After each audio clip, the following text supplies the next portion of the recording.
దేవుని ప్రేమ ఇదిగో ధనులార భావంబు నందిలియరే కేవలము నమ్ముకొని నా పరలోక జీవంబు మనకబ్బును.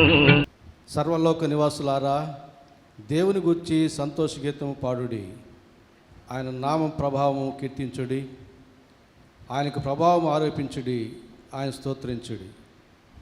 ప్రార్థన చేసుకుందాం. పరిశుద్ధ తండ్రి, ప్రేమ స్వరూపిన మా గొప్ప ప్రభువా, మీ ప్రేమను బట్టి మీ కృపను బట్టి మీ పాద సన్నిధిని సమీపిస్తూ ఉన్నాము. దయగల ప్రభువా, కృపలనైనా ఈ పరిశుద్ధ దినమందు చేరి వచ్చిన ప్రతి ఒక్కరి పక్షంగా మీకు వందనాలు చెల్లించుకుంటూ, ఇంకను మీ ఏర్పాట్లో ఎందరు రావాల్సి ఉన్నారో వారందరి కొరకే ప్రార్థన చేస్తున్నాం. ప్రభువా, ఆటంకాన్ని తొలగించండి, మార్గం సరళము చేయండి, సకాలానికి మందిరం చేరుకునే భాగ్యం దయచేయండి ప్రభువా. అలాగే నీ మందిరంలో చేరుకున్న మాలో ప్రతి ఒక్కరిని కూడా మీ స్వాధీనంలో ఉంచుకొని ఆరంభం నుంచి ఆఖరి వరకు మమ్మల్ని క్రమంగా నడిపించి సమయోచితమైన సహాయం అందించి మీకు మహిమకరముగా మాకు మేలుకరముగా నడిపించమని ప్రార్థన చేస్తూ ఉన్నాం. అలాగే ఆరంభం నుంచి ఆఖరి వరకు మీరు మాత్రమే మహిమ ఘనత ప్రభావాలు పొందుకుంటూ ప్రతి విషయంలో కూడా మీ సహాయం అందించి మమ్మల్ని దీవించమని యేసు నామమున వేడుకుంటున్నాము తండ్రి, ఆమేన్. ఈ పరిశుద్ధాదివారపు ఆరాధనలో భాగంగా ఉత్తర పత్రిక భాగంగా కీర్తన గ్రంథంలో నుంచి దావీదు రాసినటువంటి 38వ కీర్తనను హరీషు ఉత్తర పత్రిక భాగంగా చదువుతాడు. కీర్తన గ్రంథము 38వ అధ్యాయం. యెహోవా కోపరాధం చేత నన్ను గద్దింపకుము, నీ ఉగ్ర చేత నన్ను శిక్షింపకుము. నీ బాణములు నాలో గట్టిగా నాటి ఉన్నవి, నీ చెయ్యి నా మీద భారముగా ఉన్నది. నీ కోపాగ్ని వలన ఆరోగ్యము నా శరీరం విడిచిపోయాను, నా పాపమును బట్టి నా ఎముకలలో స్వస్థత లేదు. నా దోషములు నా తల మీదుగా పొర్లిపోయినవి, నేను మోయలేని బరువు వలె అవి నా మీద మోపబడి ఉన్నవి. నా మూర్ఖత వలన కలిగిన నా గాయములు దుర్వాసన గలవై శ్రమించుచున్నవి. నేను శ్రమ చేత మిక్కిలి కృంగి ఉన్నాను, దినమెల్లా దుఃఖాక్రాంతుడనై సంచరించుచున్నాను. నా నడుము తాపముతో నిండి ఉన్నది, నా శరీరంలో ఆరోగ్యము లేదు. నేను సొమ్మసిల్లి బహుగా నలిగి ఉన్నాను, నా మనోవేదన బట్టి కేకలు వేయుచున్నాను. ప్రభువా, నా అభిలాష అంతయు నీకే కనపడుచున్నది, నా నిట్టూర్పులు నీకు దాచబడి ఉండలేదు. నా గుండె కొట్టుకునుచున్నది, నా బలము నన్ను విడిచిపోయెను, నా కనుదృష్టియు తప్పిపోయెను. నా స్నేహితులను నా చెలికాండ్లను నా తెగులు చూచి ఎడమగా నిలుచున్నారు, నా బంధువులు దూరముగా నిలుచున్నారు. నా ప్రాణము తీయచూచువారు ఉరులు ఒడ్డుచున్నారు, నాకు కీడు చేయచూచువారు హానికరమైన మాటలు పలుకుచు దినమెల్లా కపటోపాయములు పనుచున్నారు. చెవిటివాడినైనట్లు నేను వినకై ఉన్నాను, మూగవాడినైనట్లు నోరు తెరుచుట మానితిని. నేను వినలేని వాడనైతిని, ఎదురు మాట పలుకులేని వాడనైతిని. యెహోవా, నీ కొరకే నేను కనిపెట్టుకొని ఉన్నాను, నా కాలు జారిన ఎడల వారు నా మీద అతిశయపడుదురని నేను అనుకుంటున్నాను. ప్రభువా, నా దేవా, నీవే ఉత్తరమిచ్చెదవు. నన్ను బట్టి వారు సంతోషించకపోదురుగాక. నేను పడబోనట్లున్నాను, నా మనోదుఃఖము నన్నెన్నడూ విడవదు. నా దోషము నేను ఒప్పుకొనుచున్నాను, నా పాపమును గురించి విచారపడుచున్నాను. నా శత్రువులు చురుకైన వారును బలవంతులై ఉన్నారు, నిర్హేతముగా నన్ను ద్వేషించేవారు అనేకులు. మేలునకు ప్రతిగా వారు కీడు చేయుచున్నారు, నేను ఉత్తమమైన దాన్ని అనుసరించినందుకు వారు నాకు శత్రువులైరి. యెహోవా, నన్ను విడువకము, నా దేవా, నాకు దూరముగా ఉండకము. రక్షణకర్తవైన నా ప్రభువా, నా సహాయమునకు త్వరగా రమ్ము. ఆమేన్. కొన్ని ప్రత్యేకమైన పాటలు ఉందాం. మొదటిగా స్టాలిన్ వచ్చి ఒక ప్రత్యేకమైన పాట పాడిని చూస్తాడు. సంధ్యారాగము చూపట్టుచు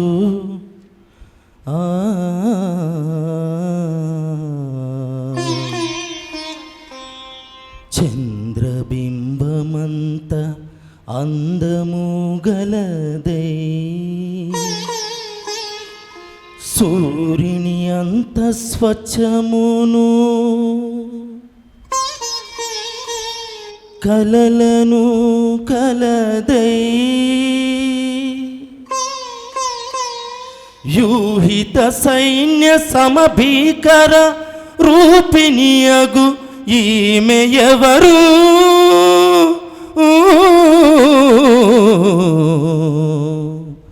ఈమె ఎవరు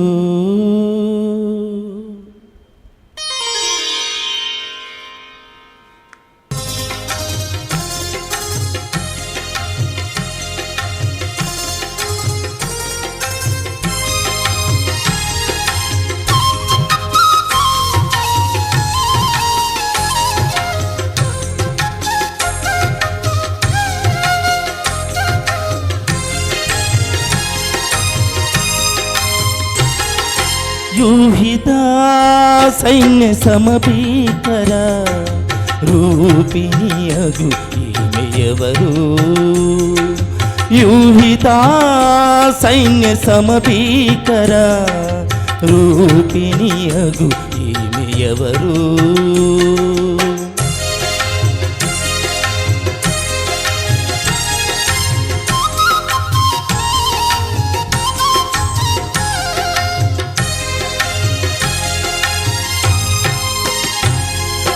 షారోను పొలములో పుష్పము వంటిది లోయలలో పుట్టు పద్మము వంటిది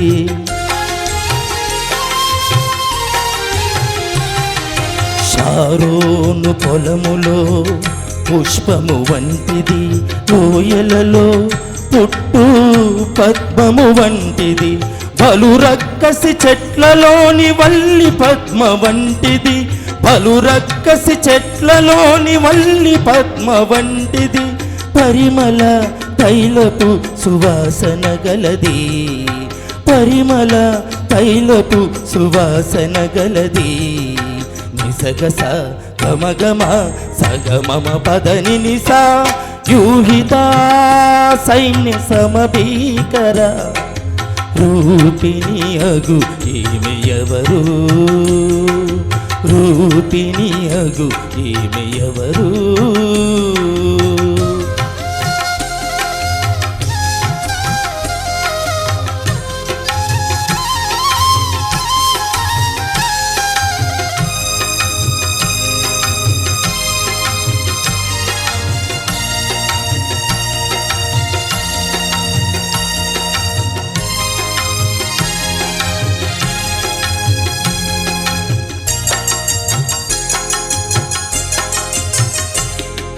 స్త్రీలలో అధిక సుందరి వంటిది బండ సందులలో ఎగురు పావురమది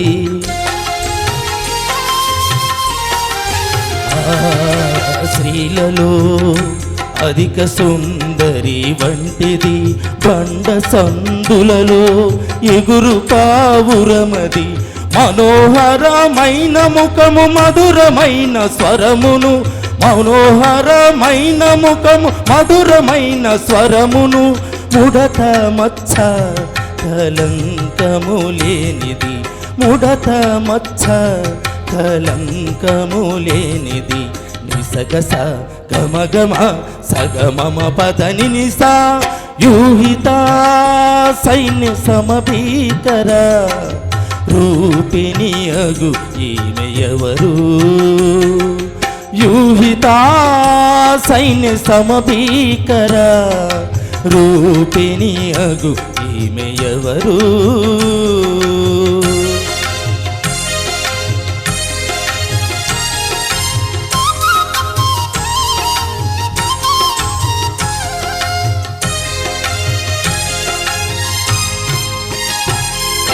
క్రీస్తుని రక్తముతో కడుగబడినది పరిశుద్ధాలంకృతి అయి సిద్ధపడినది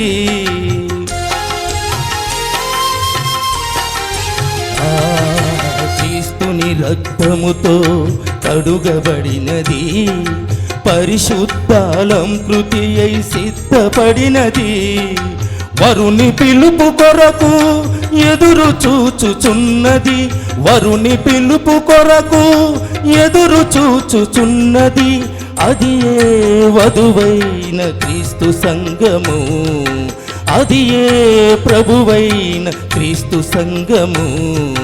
నిసగస గమగమ సగమమ పదని నిసా యూహిత సైన్య సమభీకర రూపిణి అగు ఈమె ఎవరు? యూహిత సైన్య సమభీకర రూపిణి అగు ఈమె ఎవరు? రూపిణి అగు ఈమె ఎవరు?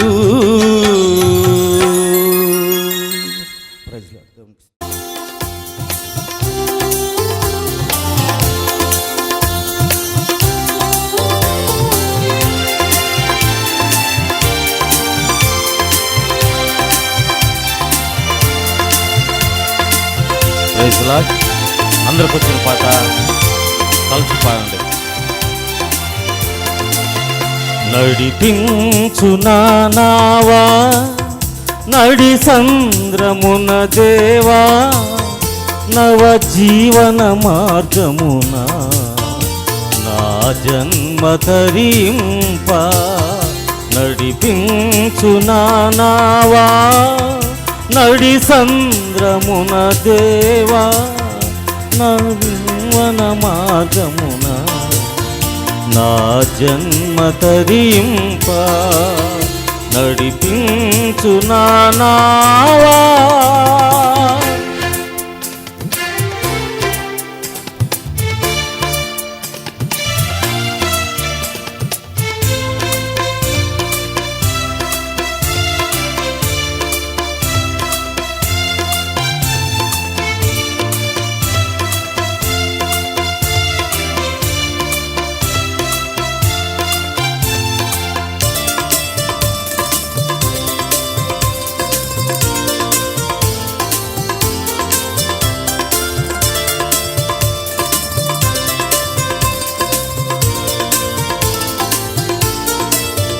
నా జీవిత తీరమున నా పజయ భారమున నలిగిన నా హృదయమును నడిపించుము లోతునకు.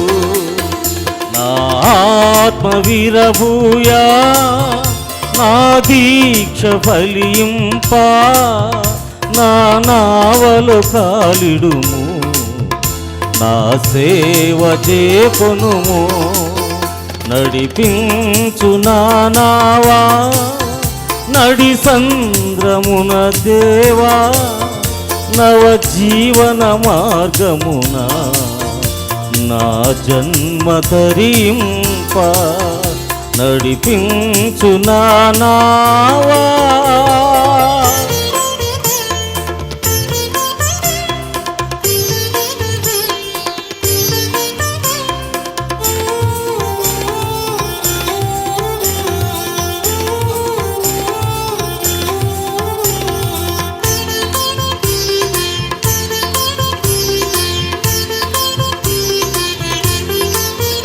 ఆత్మార్పణ చేయకయే ఆశించితి నీ చెలిమి, అహమును ప్రేమించుచునే అరచితి ప్రభుని కలిమి.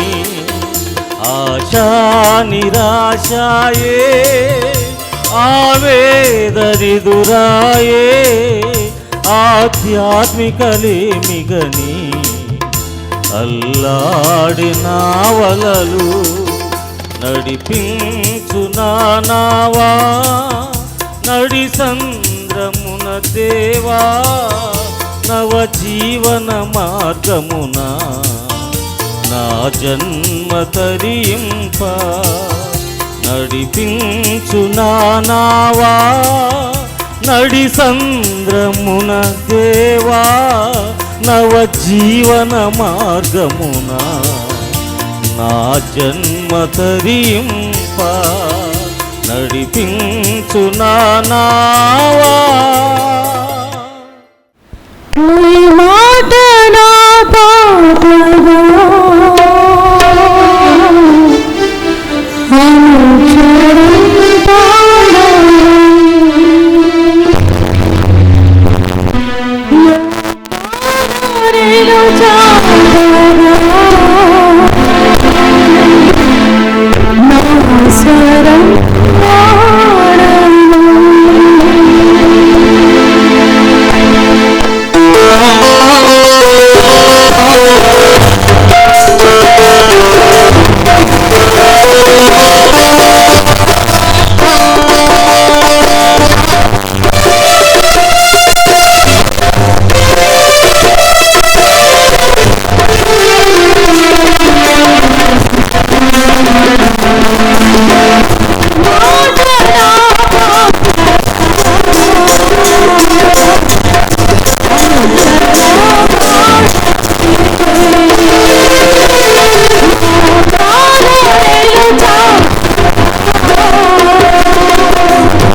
రాజేంద్ర ప్రసాద్ గారు వచ్చి చివరిగా పాట పాడతాడు.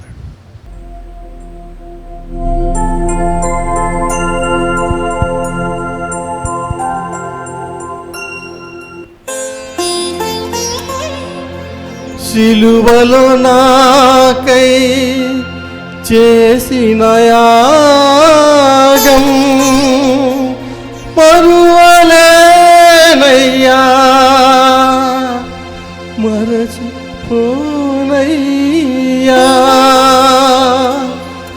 నీ ప్రేమను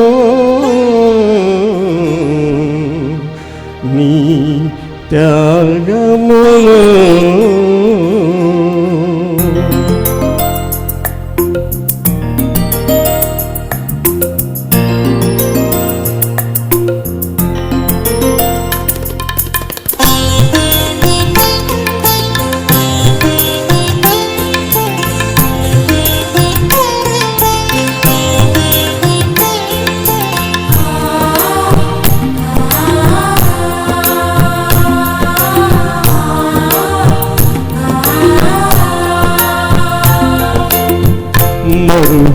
మరువలేనయ్యా, నీ ప్రేమను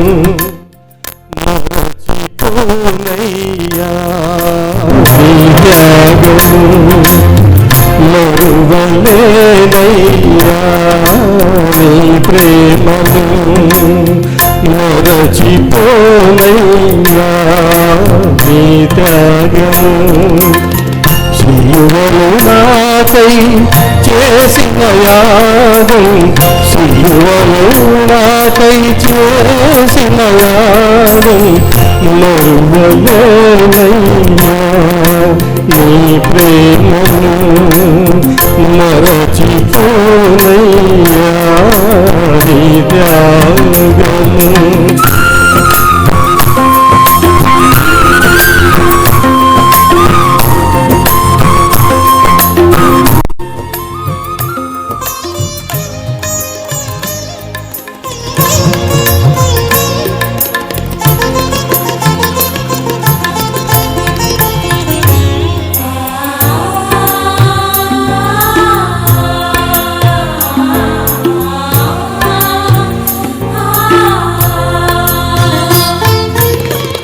పుట్టినది మొదలు పాపిగనే, పెరిగినది బ్రతుకు పాపములోనే.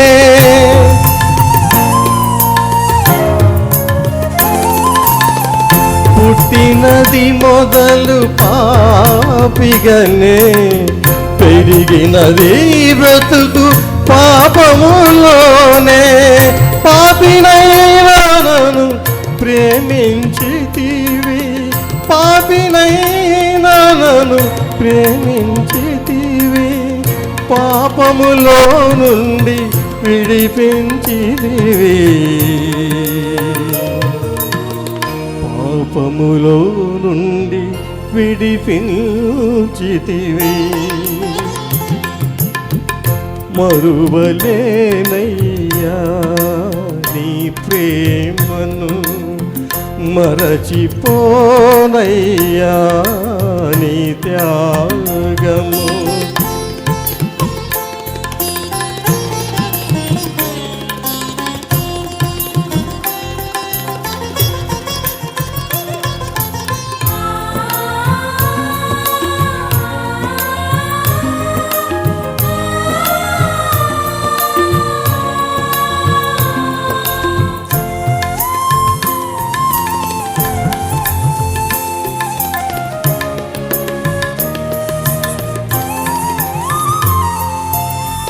నా కోసమే నీవు జన్మించితివి, నా కోసమే నీవు సిలువనెక్కితివి.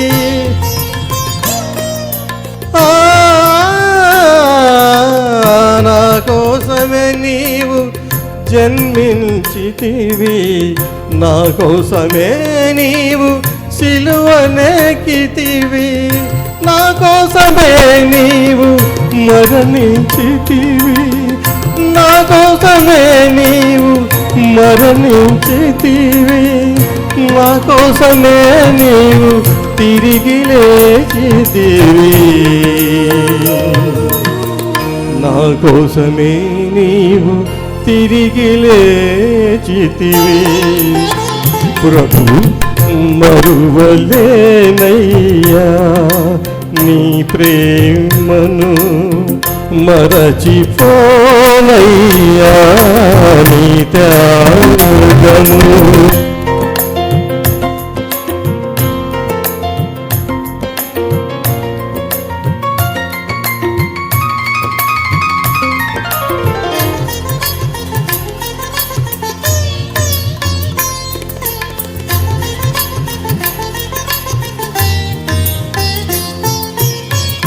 ఎవరు చూపని ప్రేమను చూపి, ఎవరు చేయని త్యాగము చేసి,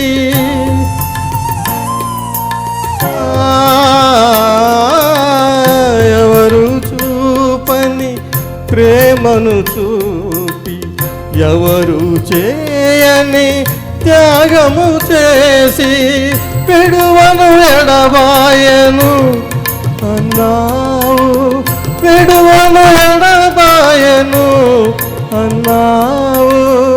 నీ నిత్య జీవమును నాకివ్వగోరి, నీ నిత్య జీవమును నాకివ్వగోరి. మరువలేనయ్యా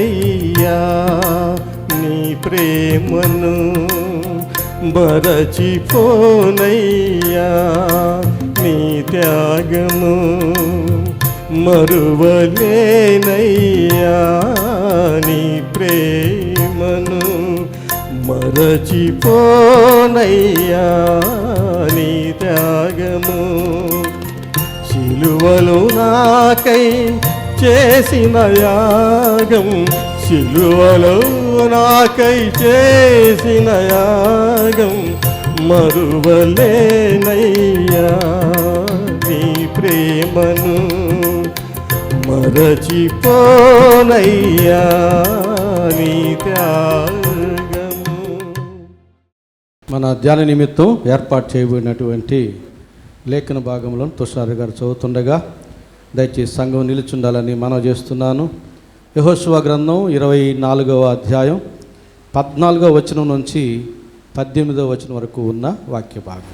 నేడు మన ధ్యాన నిమిత్తము ఏర్పాటు చేయబడినటువంటి వాక్య భాగము యెహోషువ గ్రంథము 24వ అధ్యాయము 14వ వచనము నుండి 18వ వచనం వరకు చదువుకుందాం. కాబట్టి మీరు యెహోవా యందు భయభక్తులు గలవారై ఆయనను నిష్కపటముగాను సత్యముగాను సేవించుచు, మీ పితరులు నది అద్దరన ఐగుప్తులోను సేవించిన దేవతలను తొలగద్రోసి యెహోవానే సేవించుడి. యెహోవాను సేవించుట మీ దృష్టికి కీడని తోచిన ఎడల మీరు ఎవరిని సేవించెదరో, నది అద్దరనే మీ పితరులు సేవించిన దేవతలను సేవించెదరో, అమోరీయుల దేశమున మీరు నివసించుచున్నారే వారి దేవతలను సేవించెదరో నేడు మీరు కోరుకొనుడి. మీరెవరిని సేవింప కోరుకునిను నేనును నా ఇంటివారును యెహోవాను సేవించెదము అనెను. అందుకు ప్రజలు యెహోవాను విసర్జించి ఇతర దేవతలను సేవించిన ఎడల మేము శాపగ్రస్తుల మగుదుము గాక. ఐగుప్తు దేశమున దాసుల గృహములో నుండి మనలను మన తండ్రులను రప్పించి మన కన్నుల ఎదుట ఆ గొప్ప సూచక క్రియలను చేసి మనము నడిచిన మార్గములన్నిటిలోనూ మనము వెళ్ళిన ప్రజలందరి మధ్యను మనలను కాపాడిన యెహోవాయే మన దేవుడు. యెహోవా ఆ దేశములో నివసించిన అమోరీయుల మొదలైన ప్రజలందరూ మన ఎదుట నిలవకుండా వారిని తోలివేసినవాడు. యెహోవానే సేవించెదము, ఆయనే మా దేవుడని ప్రత్యుత్తరమిచ్చిరి. ఆమేన్.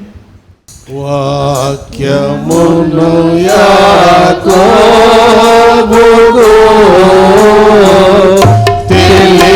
తెలియజేసిన వారని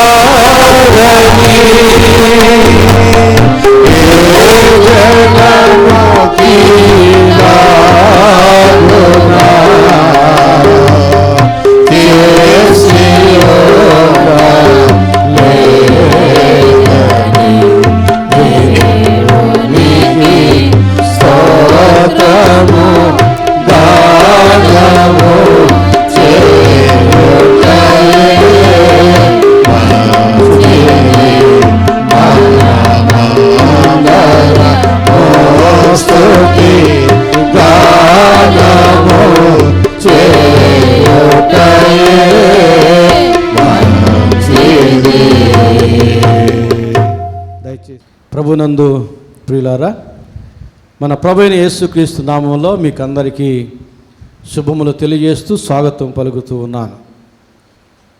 మన ధ్యాన నిమిత్తం చదువుబడినటువంటి వాక్య భాగం యెహోషువ గ్రంథం 24వ అధ్యాయం 14వ వచనం నుంచి 18వ వచనం వరకు ఉన్న వాక్య భాగం.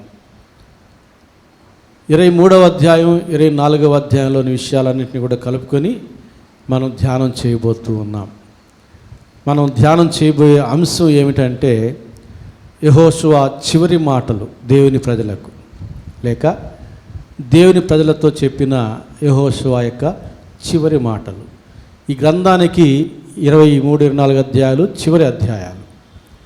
ఈ అధ్యాయాల్లోనే యెహోషువ మృతి చెందడం అనే విషయాన్ని మనం చూస్తాం.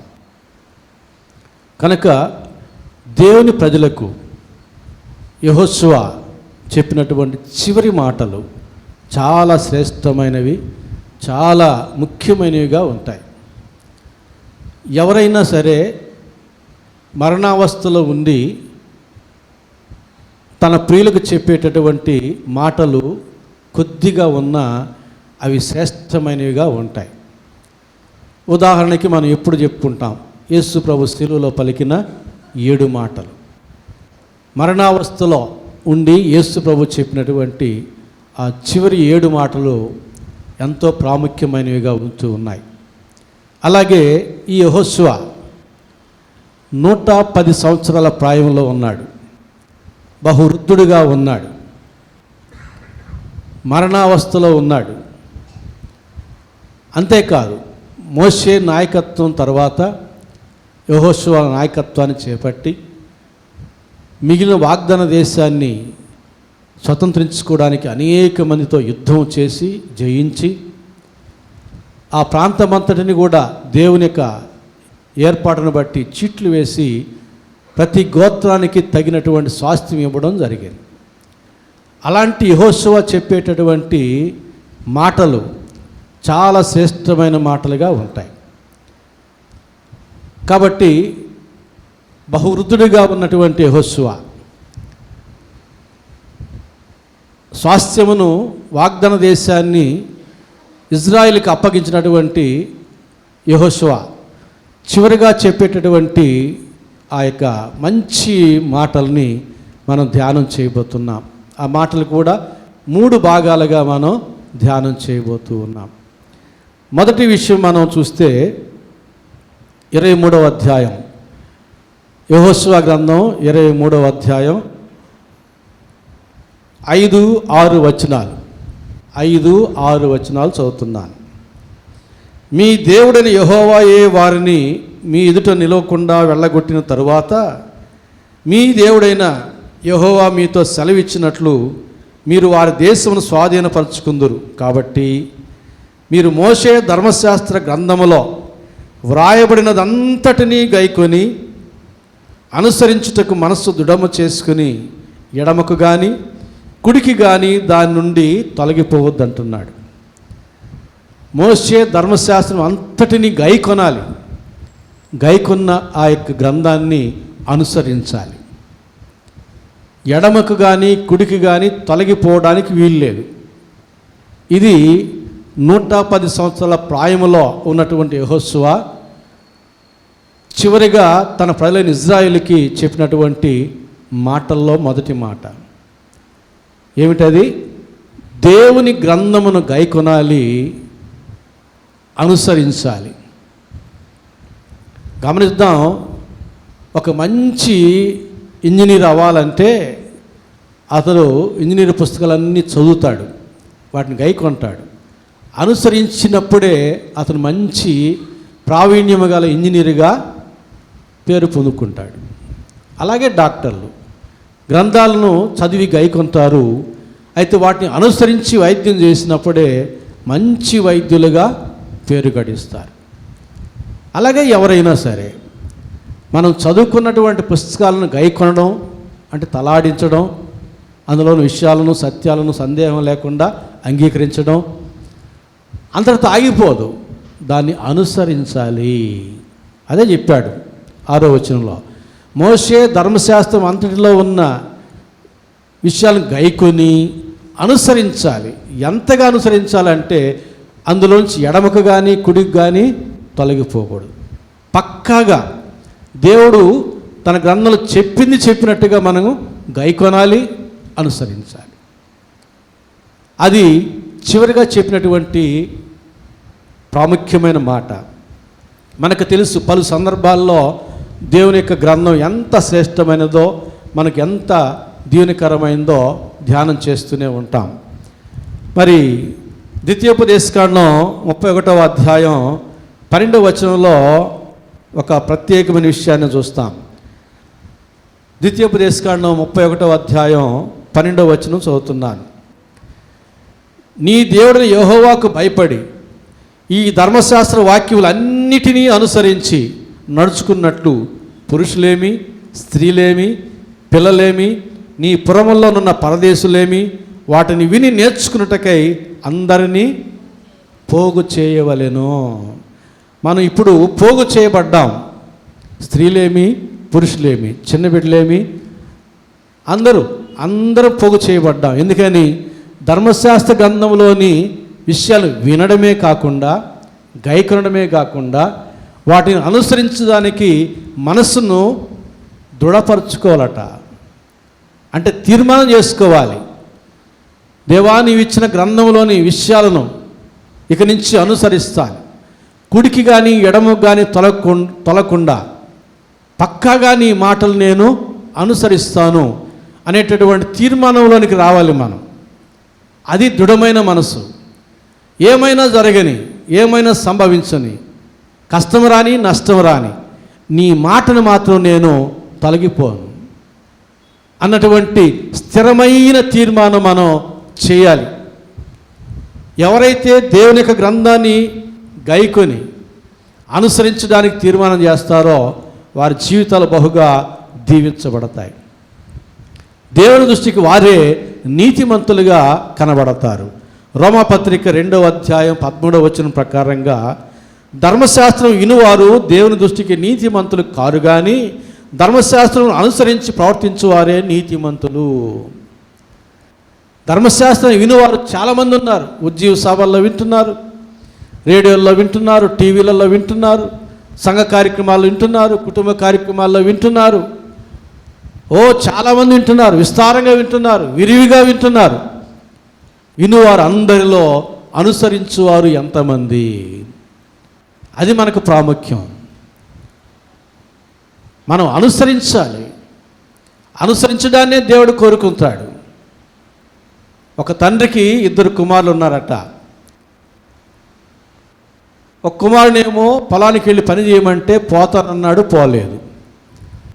ఇంకొక కుమారుడేమో పోనన్నాడు, పోయాడు, పని చేశాడు. ఆ ఉపమానం చెప్పి యేసు ప్రభువు 2 కుమారుల్లో ఎవరు తండ్రి మాట వినింది అంటాడు. తండ్రి మాట వినింది 2 విన్నారు కాబట్టే పోతానని చెప్పాడు, పోనని కూడా చెప్పాడు. జవాబు చెప్పారు 2. పైన సంగతి చూస్తే 2 విన్నారు, తండ్రికి జవాబు కూడా చెప్పారు. పోతానని ఒకడు, పోనని ఒకడు. ఆ యొక్క ఉపమానం చెప్పి యేసుడు మరలా ప్రశ్న వేస్తున్నాడు. 2 వినింది ఎవరు అంటున్నాడు. ఏం జవాబు చెప్పారు? పోయి పని చేసిన వాడే తండ్రి మాట వినింది అంటున్నారు. అంటే ఏంటి? వినిన దాన్ని అనుసరించడం అనేది తండ్రి కోరుకుంటాడు. అలాగే దేవుడు కూడా ఆయన మనకు చెప్పిన మాటలు విని తల ఆడించడం కాదు, వాటిని అనుసరించే వారి కొరకు ఆయన పైనుండి ప్రత్యేకంగా చూస్తూ ఉన్నాడు. నా మాటలు అనేక మంది వింటూ ఉన్నారు, వాళ్ళు ఎంతమంది అనుసరిస్తూ ఉన్నారు? వారే దేవుని దృష్టికి నీతిమంతులుగా కనబడతారు. మన దృష్టికి మనం నీతిమంతులముగా అనుకుంటాం, అలాగని దేవుని దృష్టికి కూడా నీతిమంతులు అయిపోతామా? వింటాం దేవుని యొక్క వాక్యం, గంటలు వింటాం, చాలదు. గంటలు చదువుతాం, చాలదు. అనుసరించాలి. దేవుడు కోరుకునేది అది. యెహోషువ చెప్పేది కూడా అదే. మోషే ధర్మశాస్త్రం అంతటినీ గైకొని అనుసరించడానికి మనసును దృఢపరచుకునుడి. ఎందుకు చెప్పాడు తెలుసా? ఎంత ఆశీర్వాదం తెలుసా? దేవుని యొక్క గ్రంథాన్ని అనుసరిస్తే మొదటి కీర్తనలోనే ఉంది, 2వ వచనం 3వ వచనంలో యెహోవా ధర్మశాస్త్రమునందు ఆనందించుచు దివారాత్రము దాన్ని ధ్యానించువాడు ధన్యుడు. అతడు నీటి కాలువల యోరను నాటబడినదై ఆకువాడక తన కాలమందు ఫలమిచ్చు చెట్టు వల్లే ఉండును. అతడు చేయనిదంతయు సఫలమగును. ఇప్పుడు నాతో పాటు చెప్పిన వాళ్ళందరూ చిన్నప్పుడు సండే స్కూల్కి పోయిన వాళ్ళే. చెప్పని వాళ్ళందరూ చిన్నప్పుడు సండే స్కూల్కి పోలేదని నేను అర్థం చేసుకుంటాను. ఎందుకంటే వాళ్ళకి రాదు ఆ కంఠోపాఠంగా వచ్చే ఆ మాటలు. ఏమో ఒకవేళ నేను పొరపాటు పడ్డానేమో, తెలిసిన కూడా కొంతమంది నోరు మెదపలేకపోతున్నారేమో, ఉండొచ్చు అలాంటి వాళ్ళు కూడా. కానీ మొత్తానికి చూడండి, మొదటి కీర్తనలో చెబుతున్నాడు, దేవుని యొక్క గ్రంథాన్ని అనుసరించు వారికి జయ జీవితం, అతడు చేయనదంతా సఫలమగును అంటాడు. అక్కడ ఎవరు? ఇజ్రాయేలీయుడు చేయనదంతా సఫలమగునని చెప్పలే, క్రైస్తవుడు చేయనదంతా సఫలమగునని చెప్పలే, పాస్టర్ చేయనదంతా సఫలమగునని చెప్పలే. ఎవరు చేస్తారట? ఎవరైతే దేవుని గ్రంథమునందు ఆనందిస్తూ దాన్ని ధ్యానం చేస్తూ దాన్ని అనుసరిస్తారో అతడు చేసేదంతా సఫలమవుతుంది. మన ప్రయత్నాలన్నిటినీ దేవుడు ఆశీర్వదించి సఫలం చేస్తాడు. కూలంకషంగా చెప్పాలంటే జయ జీవితం ఎవరికి? దేవుని గ్రంథాన్ని అనుసరించు వారికి, దేవుని గ్రంథంలో ఉన్న విషయాలను అనుసరించు వారికి జయ జీవితమే. ఓటమి లేదు, ఆటంకాలు లేవు, ఉన్నా తొలగిస్తాడు దేవుడు. అందుకు చెబుతున్నాడు యెహోషువ, ఇజ్రాయేలీలారా మీ భవిష్యత్తు అంతా కూడా జయ జీవితముగా ఉండాలంటే దేవుని యొక్క గ్రంథంలో నుంచి కుడికి కానీ ఎడమకు కానీ తొలగకుండా అనుసరించండి అంటున్నాడు. అంతేకాదు మనకు తెలుసు 119వ కీర్తనలో 98వ వచనంలో శత్రువులకు మించిన జ్ఞానం వస్తుంది దేవుని యొక్క గ్రంథాన్ని అనుసరించు వారికి. 99వ వచనం ప్రకారంగా బోధకులకు మించిన జ్ఞానం వస్తుంది. 100వ వచనం ప్రకారంగా వృద్ధులకు మించిన జ్ఞానం వస్తుంది. 119వ కీర్తన 98వ వచనం నుంచి 100వ వచనం వరకు ఉన్న వాక్య భాగం ప్రకారంగా దేవుని గ్రంథంలో ఉన్నవే ఆజ్ఞలు కానీ శాసనాలు కానీ బోధలు కానీ వాటిని అనుసరించినట్లయితే జ్ఞానం వస్తుంది. మనకు జ్ఞానం కావాలి. జ్ఞానం కావాలంటే ఈ గ్రంథంలో ఉందండి జ్ఞానము. పేజీలు తీస్తే కనబడదు, కానీ ఆ పేజీలో ఉన్న విషయాలను అనుసరిస్తే మన జీవితంలో కనబడతాయి. ఈ బైబిల్లో ఉందండి జయ జీవితము. పేజీలు తిప్పితే కనబడదు, కానీ ఆ పేజీలో ఉన్న విషయాలు అనుసరిస్తే మన జీవితంలో కనబడుతుంది ఆ జయ జీవితం కానీ ఆ జ్ఞానము కానీ. ఎలాంటి జ్ఞానం? శత్రువులకు మించిన జ్ఞానం, వృద్ధులకు మించిన జ్ఞానం, బోధకులకు మించిన జ్ఞానం దేవుని గ్రంథంలో ఉంది. అనుసరించిన వారి జీవితంలో అది కనబడుతుంది. అందుకు చెప్తున్నాడు యెహోషువ, 110 సంవత్సరాల ప్రాయములో బహువృద్ధుడిగా ఉండి మరణావస్థలో ఉండి దేవుని ప్రజల యొక్క భవిష్యత్తు బాగుండాలని కోరుకున్నవాడై పిలిచి వారు చెబుతున్నాడు, మీరు మోషే ధర్మశాస్త్రం అంతట్లో ఉన్న విషయాలను గాయకొని అనుసరించండి అని చెబుతూ ఉన్నాడు. అందుకనే 119వ కీర్తనకారుడు 34వ వచనం అంటాడు, నీ ధర్మశాస్త్రమును అనుసరించుటకు నాకు అనుసరించిన వారికి ఏం లేదు. దేవుని ధర్మశాస్త్రమును అనుసరించిన వారికి ఏం లేదు? జ్ఞానం లేదని చెప్పొచ్చుగా, జయ జీవితం లేదని చెప్పొచ్చుగా, బుద్ధి లేదని చెప్పాలి. ఆ మాట బలి వచ్చేస్తుంది మనకు నోటికి. నిజమే, బైబిల్ కూడా చెబుతుంది. అందుకని అంటున్నాడు 119వ కీర్తన 34వ వచనంలో, నీ ధర్మశాస్త్రమును అనుసరించుటకు నాకు బుద్ధి దయచేయము, అప్పుడు నా పూర్ణ హృదయంతో నేను దాని ప్రకారము నడుచుకుంటాను. మనం బుద్ధి కలిగి ప్రవర్తించు వారమైతే దేవుని యొక్క గ్రంథాన్ని అనుసరించు వారం అవుతాం. ప్రతిగా జయ జీవితాన్ని చేపట్టుతాం, జ్ఞానాన్ని పొందుకుంటాం. మన యొక్క భవిష్యత్తు అంతా కూడా జయ జీవితమే, అపజయము లేదు. మన పట్టిందల్లా బంగారమే, నష్టం లేదు, కష్టం లేదు. ఎటువంటి ఆశీర్వాదం ఉంచాడో చూడండి దేవుడు తన గ్రంథంలో. మనుషులు రాసినటువంటి గ్రంథాలను చదివితేనే ఇంజనీర్లు అవుతున్నారు, డాక్టర్లు అవుతున్నారు, శాస్త్రజ్ఞులు అవుతున్నారు, ప్రముఖులు అవుతూ ఉన్నారు. మరి దేవుడు రాసిన గ్రంథం చదివితే అంతకంటే ఇంకా మించి ధన్యులు అవుతారు. అందుకని అంటాడు, యెహోవా ధర్మశాస్త్రం అనుసరించి నిర్దోషముగా నడుచుకునే వారు అందరూ ధన్యులు. ఎవరి దృష్టికి? దేవుని దృష్టికి ధన్యులు వారు. దేవుని దృష్టిలో ధన్యులు అవ్వాలంటే సామాన్యమైన విషయం కాదు. ఆయనకి మన అంతరంగం తెలుసు, మన అన్నీ తెలుసు. అలాంటి దేవుని దృష్టికి మనం ధన్యులం అవ్వాలంటే చిన్న విషయం కాదు. కానీ ధర్మశాస్త్రాన్ని అనుసరించి నిర్దోషముగా నడుచుకున్నవారు, కుడికి కానీ ఎడమకు కానీ తొలగకుండా ఖచ్చితంగా ధర్మశాస్త్రంలోని మాటలన్నిటినీ అనుసరించేవారు దేవుని దృష్టికి ధన్యులు అవుతారు. కనుక వారు జయ జీవితాన్ని అనుభవిస్తారు. కనుక వారు శత్రువులకు మించిన జ్ఞానాన్ని పొందుకుంటారు, వృద్ధులకు మించిన జ్ఞానాన్ని పొందుకుంటారు, బోధకులకు మించిన జ్ఞానాన్ని పొందుకుంటారు. అందుకు చెప్తున్నాడు యెహోషువ దేవుని ప్రజలను పిలిచి, అయ్యా మోషే ధర్మశాస్త్ర గ్రంథం అంతటిని మీరు గైకొని అనుసరించుడి. అందుకు మీ మనస్సును దృఢపరచుకునుడి. తీర్మానం చేసుకోండి. తీర్మానం చేసుకుందామా? దేవుని యొక్క గ్రంథాన్ని కనీసం ఈ రోజు నుంచైనా తీర్మానం చేసుకుందాం. ప్రభువా, ఈ రోజు నుంచైనా నీ గ్రంథాన్ని నేను అనుసరించడానికి తీర్మానం చేసుకుంటాను. ఇప్పటి వరకు నా జీవితంలో అపజయమే, అజ్ఞానమే, దోషాలే. ప్రభువా, ఇప్పుడు విన్నాను, ఇప్పుడు చదివాను, ఇప్పుడు తెలుసుకున్నాను. ఇక నుంచి నీ గ్రంథమును గైకొని అందులోని విషయాలను అనుసరిస్తాను.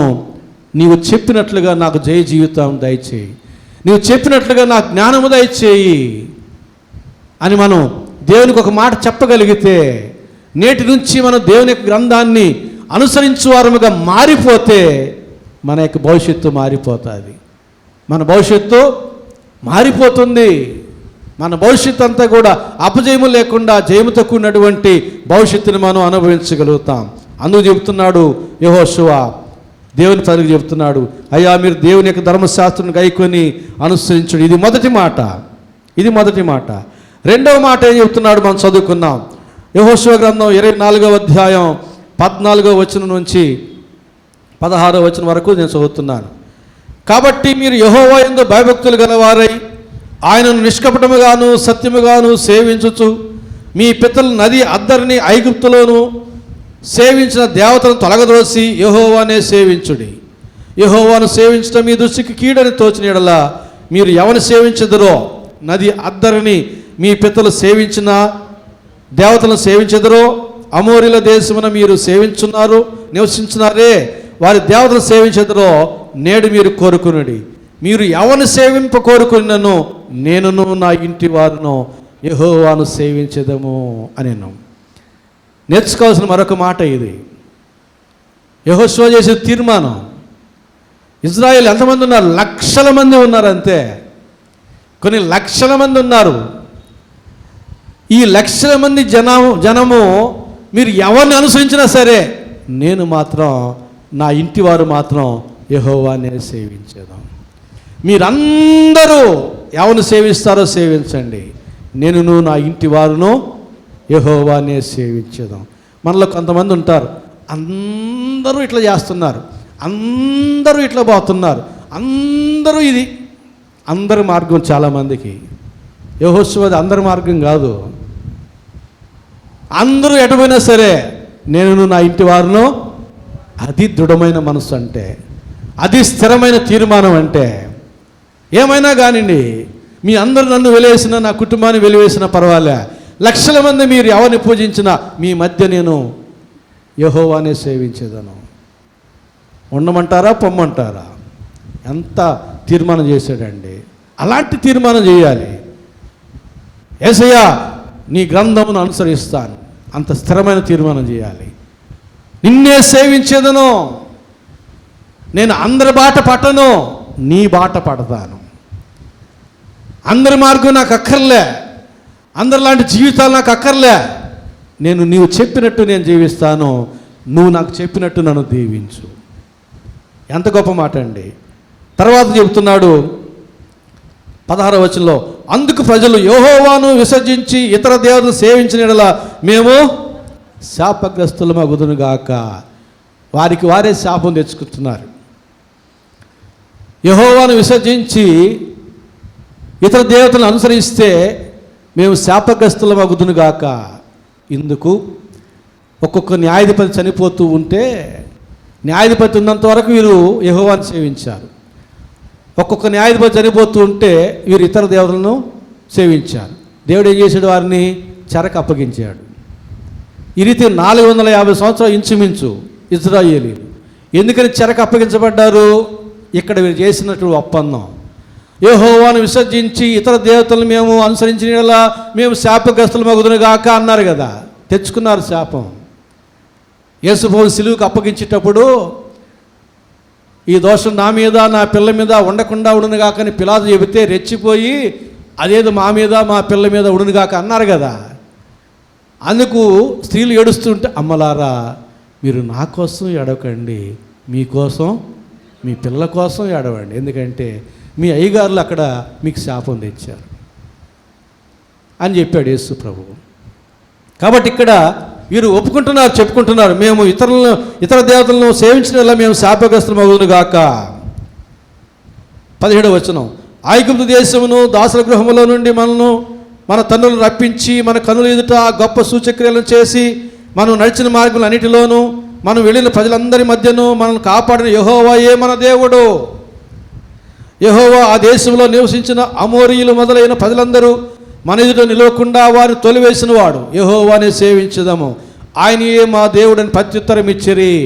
చాలా గట్టిగా జవాబిచ్చారు యెహోషువకి. ఏమనుకుంటున్నావు యెహోవా దేవుని గురించి? నీకెంత తెలుసు? మాకు కూడా అంతే తెలుసు. ఆయన ఎన్ని కార్యాలు చేశాడు మా పట్ల. కాబట్టి అలాంటి దేవుడు మేము ఎందుకు విడిచిపెడతాం? యెహోవాయే మా దేవుడు అని స్థిరంగా చెబుతూ ఉంటే యెహోషువ చెబుతున్నాడు 19వ వచనంలో, అందుకు యెహోవా పరిశుద్ధ దేవుడు. ఇజ్రాయేలీలరా మీరేమో లోబడనొల్లని ప్రజలు, యెహోవా దేవుడేమో పరిశుద్ధ దేవుడు. అంతేనా? రోషము గల దేవుడు. ఆయన పరిశుద్ధ దేవుడు మాత్రమే కాదు, రోషము కలిగిన దేవుడు. మీరేమో లోబడనొల్లని ప్రజలు. ఆలోచన చేసుకోండి. మీరేదో యెహోవానే మేము సేవించుదామని దృఢంగా చెబుతున్నారు. తెలుసా మీకు యెహోవా దేవుడు పరిశుద్ధుడని? తెలుసా మీకు ఆయన రోషం కలిగిన దేవుడని? ఆయన మీ అపరాధములను మీ పాపములను పరిహరింపని వాడు. మీరు ఆయనను సేవింపలేరు. మీకు దేవుని గురించి తెలుసని మీరు అనుకుంటున్నారు, అంతకంటే ఎక్కువగా నాకు మీ గురించి తెలుసు. ఇజ్రాయేలీలారా మీరు ఎలాంటి వారు నాకు బాగా తెలుసు. మోషే ఆహారం మీదకి మీరు పోయారుగా, ఆహారం లేదని నీళ్లు లేదని చిన్న చిన్న కారణాలకి మీరు ఎలాంటి వారో నాకు తెలుసు. లోబర్రు మీరు. కానీ దేవుడేమో పరిశుద్ధుడు, రోషము కలిగిన వాడు, పాపములను అపరాధములను పరిహరింపని వాడు. మీరు ఆయనను సేవింపలేరు. మీరేదో సేవిస్తామని అంటున్నారు కానీ రెచ్చిపోయి మీ వల్ల కాదు అని యెహోషువ అంటూ ఉంటే మీరేమంటున్నారు చూడండి. మళ్ళీ 20వ వచనంలో, మీరు యెహోవాను విసర్జించి అన్య దేవతలను సేవించిన ఎడల ఆయన మీకు మేలు చేయువాడైనను మనసు త్రిప్పుకొని మీకు కీడు చేసి మిమ్మల్ని క్షీణింపజేయను అనగా 21వ జనులు చెబుతున్నారు. అట్లు కాదు, మేము యెహోవానే సేవించదమని యెహోషువతో చెప్పిరి. అప్పుడు యెహోషువ, మీరు యెహోవానే సేవించదమని ఆయన కోరుకున్నందున మిమ్మల్ని గురించి మీరే సాక్షులై ఉన్నారు అనగా వారు మేము సాక్షులమే అనిరి. అందుకు అతడు, అలాగైతే మీ మధ్యనున్న అన్య దేవతలను తొలగదోసి ఇజ్రాయేలు దేవుడు యెహోవా తట్టు మీ హృదయమును తెప్పుకుని అని చెప్పాను. ఏం చేయాలి? వీళ్ళు యెహోవాను సేవించాలంటే మీ మధ్య ఏమున్నాయి? అన్ని దేవతలను గుడారాలో పెట్టుకొని మేము యెహోవానే సేవించుదాము, ఆయన మాకు ఇన్ని గొప్ప కార్యాలు చేశాడు అని మీరు అంటున్నారు. యెహోవాను విసర్జిస్తే మేము శాపగ్రస్తులం అవుతామని చెప్పుకుంటున్నారు.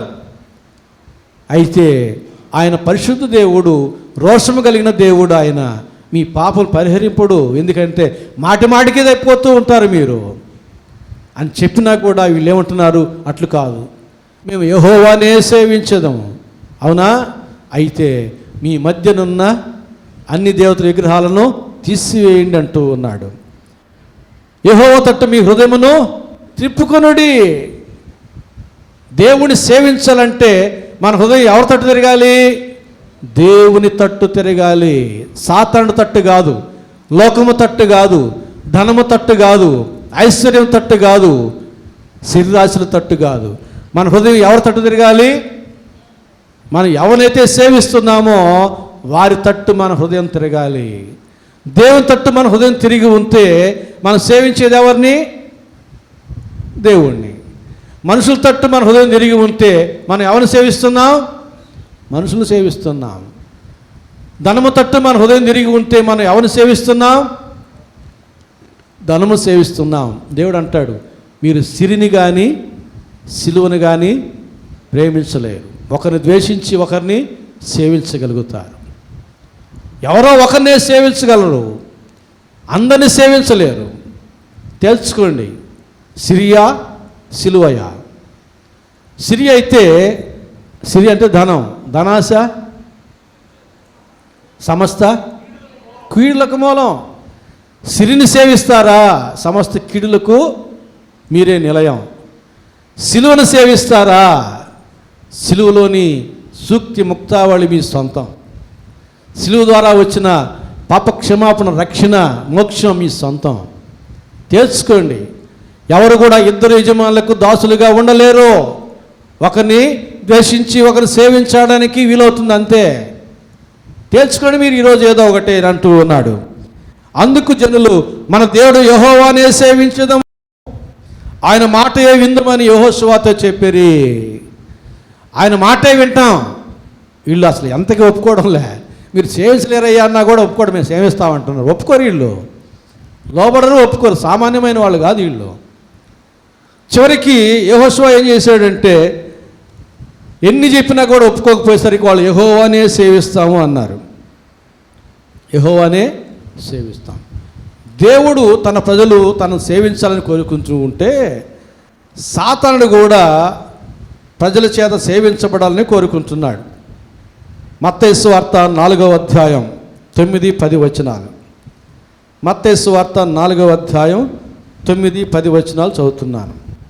నీవు సాగిలపడి నాకు నమస్కారం చేసిన ఎడల వీటిని అన్నిటినీ నీకు ఇచ్చేదని ఆయనతో చెప్పగా, యేసు ఆయనతో, సాతానా పొమ్ము, ప్రభు అయిన నీ దేవుని మొక్కి ఆయనను మాత్రము సేవింపవలనని వ్రాయబడి ఉన్నది అని. నేను ధర్మశాస్త్రం అంతటిలో ఏమి వ్రాయబడి ఉందో చెప్తున్నాడు ఇక్కడ యేసు సాతానికి.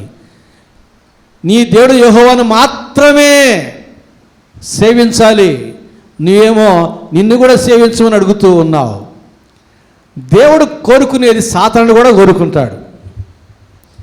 ఇద్దరు కూడా నన్ను సేవించండి. ఈడేమంటాడు సాతానుడు, నన్ను సేవిస్తే ఈ లోకం అంతటిని నీకు ఇచ్చేస్తా, ఈ ధనమంతా నీకు ఇస్తా, ఈ ఐశ్వర్యం అంతా నీకు ఇస్తానంటాడు. యేసుప్రభువు ఏమంటాడు, మీరు నన్ను సేవించినలా నరకం తప్పిస్తాను, మోక్షం ఇస్తాను, పాపక్షమాపణ ఇస్తాను, రక్షణ భాగ్యం ఇస్తాను. ఏది కావాలి మనకు? ఈ లోకంలో 100 సంవత్సరాలు ఇష్టారాజ్యంగా బ్రతకడం కావాలన్నా 2 విషయాలు ఉన్నాయి. ఈ లోకంలో ఇష్టారాజ్యంగా బ్రతకడం, ఆ తర్వాత నరకంలో నశించిపోవడం. ఇది కావాలన్నా, ఈ లోకంలో దేవుని బిడ్డగా జీవించి మోక్షంలో చేరడం కావాలన్నా. ఈ రెండిట్లో ఏది కావాలి?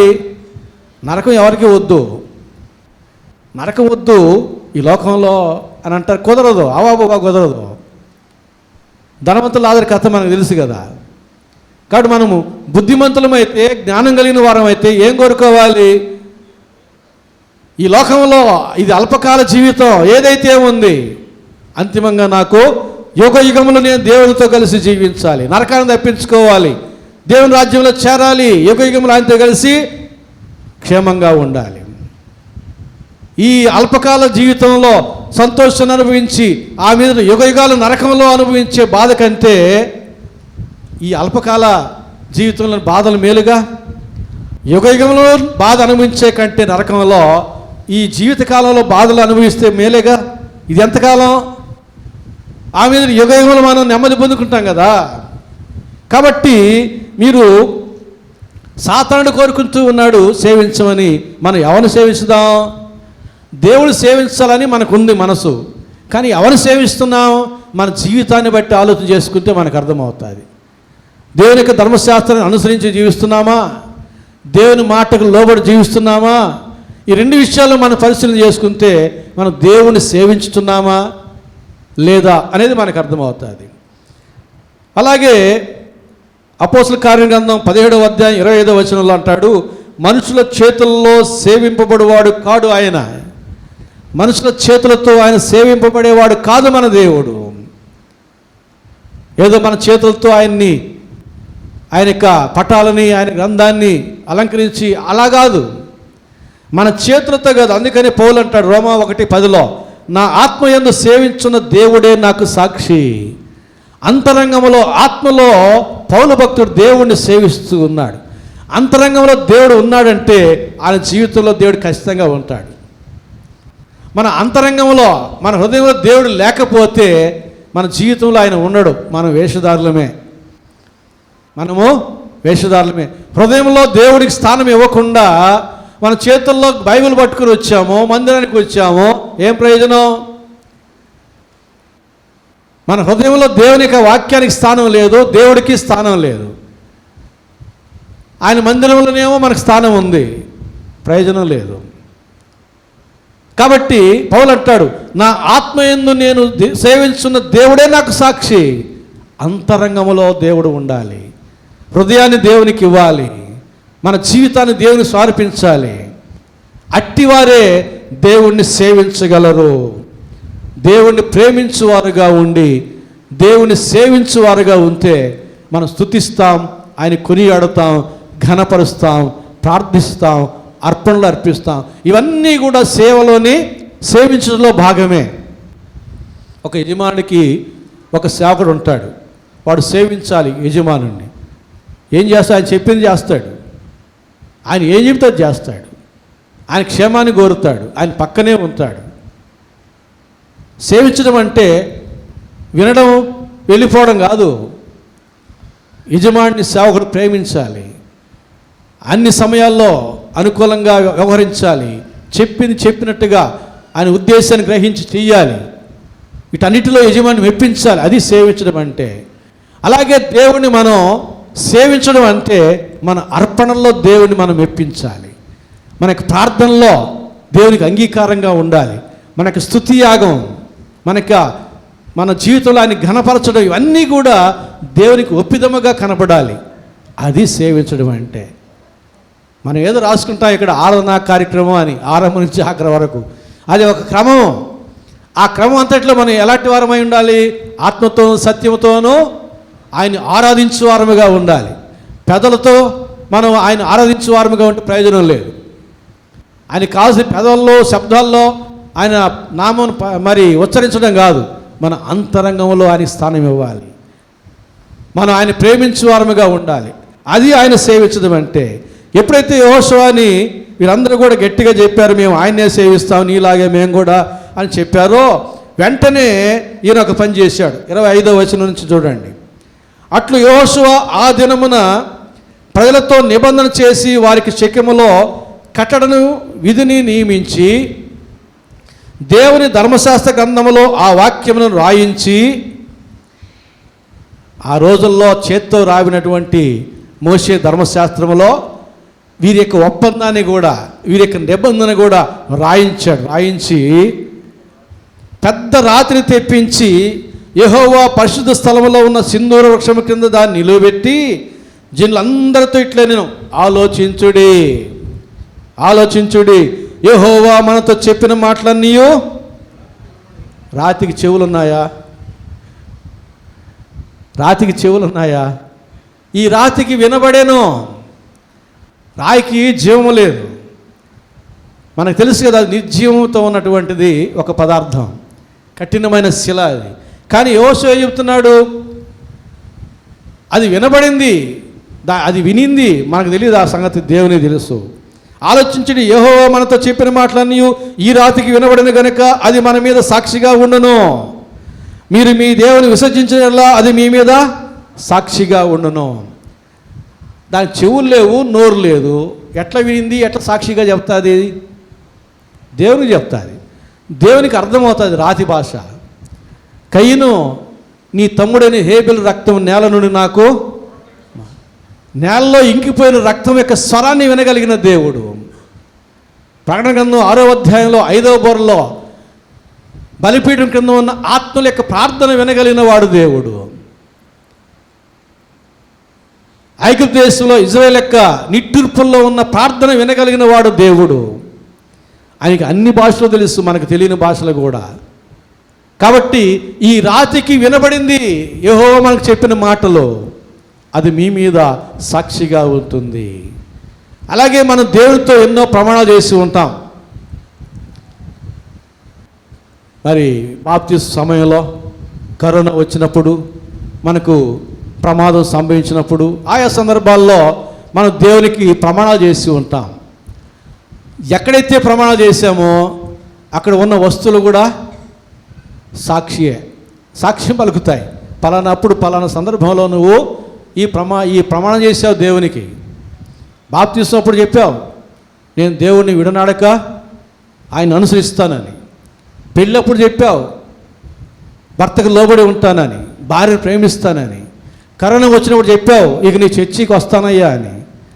నీవు హాస్పిటల్లో రోగి అయినప్పుడు చెప్పావు, ఆ హాస్పిటల్లో బెడ్ నీ మీద సాక్ష్యం పలుకుతుంది, ఆ కరోనా నీ మీద సాక్ష్యం పలుకుతుంది.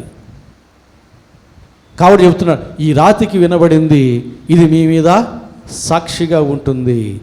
ఈ రాయి మీ మీద సాక్షిగా ఉంటుంది. కొరింథీయులకు రాసిన మొదటి పత్రిక 10వ అధ్యాయం 4వ వచనంలో పౌలు అంటున్నాడు, ఐగుప్తు దేశం నుంచి వాగ్దాన దేశమై ప్రయాణం చేసి వెళుతున్న ఇజ్రాయేలుకి వారు వెంబడించిన బండ, తమను వెంబడించిన ఆత్మ సంబంధమైన బండలోని త్రాగిరి, ఆ బండ క్రీస్తే. ఆనాడు కూడా క్రీస్తు వారికి సాక్షిగా ఉన్నాడు, వారి మధ్య ఉన్నాడు, వారికి ముందు నడిచినాడు, వారు నడిపించినాడు. కాబట్టి యేసు ప్రభువు నేడు మనకు సాక్షిగా ఉన్నాడు. ప్రకటన గ్రంథం 1వ అధ్యాయం 5వ వచనం, నమ్మకమైన సాక్షియు, మృతుల్లో నుండి ఆది సంభూతుడిగా లేచిన వాడును, భూపతులకు ఆధిపతియునైన యేసుక్రీస్తు నుండి కృపా సమాధానములు మీకు కలుగునుగాక. నమ్మకమైన సాక్షి. అదే ప్రకటన గ్రంథం 3వ అధ్యాయం 14వ వచనం, ఆమెనని వాడును, నమ్మకమైన సత్యసాక్షియు, దేవుని సృష్టికి ఆదియునైన వాడు చెప్పు సంగతులేవనగా. నమ్మకమైన సాక్షి ఎవరు? యేసుక్రీస్తు. మనుషులైతే నమ్మకమైన సాక్షులుగా ఉండకపోవచ్చు.